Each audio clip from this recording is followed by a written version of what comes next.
మీ personal interviews మరియు వ్యాపార ప్రకటనల కొరకు ఈ నెంబర్ని సంప్రదించండి. నమస్తే, వెల్కమ్ టు మనం టీవీ. నేను మీ ప్రియాంకరావు.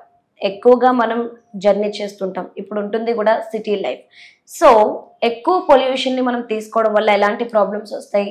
సో బైక్ మీద జర్నీ చేసేటప్పుడు, బయటికి వెళ్ళేటప్పుడు ఎలాంటి ప్రికాషన్స్ తీసుకోవాలి అనే వాటిపై మనకి అవగాహన కల్పించడానికి ఈ రోజు మనతో పాటు general physician doctor G Varun Kumar గారు ఉన్నారు. వారితో మాట్లాడదాం. నమస్కారం సార్. నమస్కారం సార్, ప్రజెంట్ ఈ సిటీ లైఫ్ లో పొల్యూషన్ అనేది చాలా ఎక్కువైపోతుంది. సో బైక్ మీద జర్నీ చేసే వాళ్ళు బస్ నుండి వచ్చిన పొగని, కార్బన్ డైఆక్సైడ్ ని, అలానే దుమ్ము ధూళి వీటన్నిటిని కలిపి పీల్చేస్తున్నారు. సో దీనివల్ల ఏమైనా ప్రాబ్లమ్స్ వచ్చే ఛాన్సెస్ ఉన్నాయా? Health issues?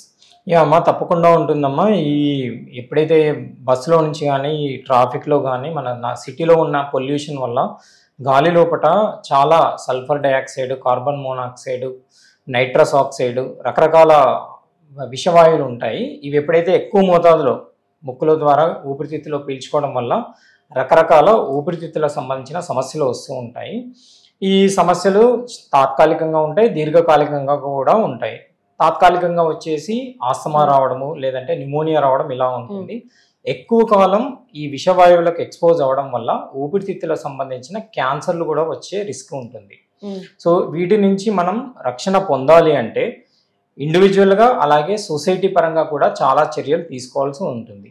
ఇండివిజువల్గా అంటే ఒకటి వచ్చేసి ఎప్పుడు బయటికి వెళ్ళినప్పుడు, ట్రాఫిక్లో వెళ్ళినప్పుడు మాస్క్ ఒకటి తప్పనిసరిగా ధరిస్తూ ఉండాలి. ఆ మాస్క్ పెట్టుకోవడం వల్ల ఏంటంటే కొంతవరకు మనం ఆ విషవాయువులను ఊపిరితిత్తుల్లోకి పీల్చుకోకుండా మనం కాపాడుకునే అవకాశం ఉంటుంది. అలాగే సొసైటీ చేసుకోవాల్సిన మేజర్ చర్యలు, ప్రభుత్వం కానీ ఎన్జిఓస్ కానీ చాలా చేయవలసిన చర్యలు ఏంటంటే ఎక్కువ చెట్లు పెంచడం, అలాగే ఈ పెట్రోల్ కానీ డీజిల్ వాడకాన్ని తగ్గించి ఎలక్ట్రిక్ వెహికల్ వైపు మా ప్రభుత్వాలు మారే విధంగా చర్యలు తీసుకున్నట్లయితే ఈ పొల్యూషన్ని అంటే గాలిలో యొక్క గాలి కాలుష్యాన్ని మనం తగ్గించుకునే అవకాశం ఉంటుంది. సో అంటే ఈ పొల్యూషన్ ఎక్కువగా పీల్చడం వల్ల మెయిన్ ఎఫెక్ట్ అయ్యే పార్ట్ ఏది మన బాడీలో? శరీరంలో డైరెక్ట్గా ఎఫెక్ట్ అయ్యేది ఫస్ట్ ముక్కు అండి, తర్వాత ఊపిరితిత్తులు ఎఫెక్ట్ అవుతాయి. వీటి వల్ల ముక్కులో వచ్చేసి రైనైటిస్ రావడము, అలర్జిక్ రైనైటిస్ రావడము, అలాగే ఊపిరితిత్తుల్లో ఇన్ఫెక్షన్స్, న్యూమోనియాలు ఇలా వస్తూ ఉంటాయి.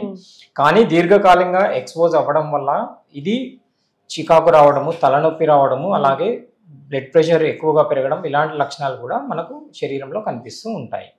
ఓకే, అంటే ఈ పొల్యూషన్ వల్ల వచ్చే ఏవైతే డిసీజెస్ లాంటివి ఉన్నాయో వీటిని ముందుగా మనం ఎలా పసిగట్టాలి?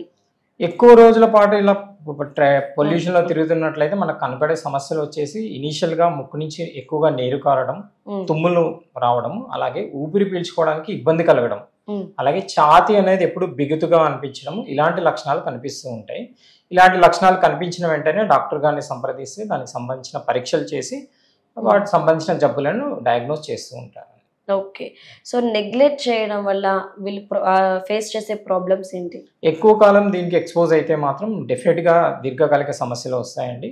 మేము ముందుగా చెప్పినట్టుగానే ఆస్తమాతో పాటు COPD, chronic obstructive pulmonary disease అనే సిఓపిడి జబ్బులు, అలాగే ఎక్కువ కాలం ఎక్స్పోజ్ అయితే లంగ్ క్యాన్సర్ కూడా వచ్చే రిస్క్ ఉంటుందండి. సో మనకి ఎలాంటి ట్రీట్మెంట్ అవైలబుల్ ఉంది ఈ డిసీజెస్కి?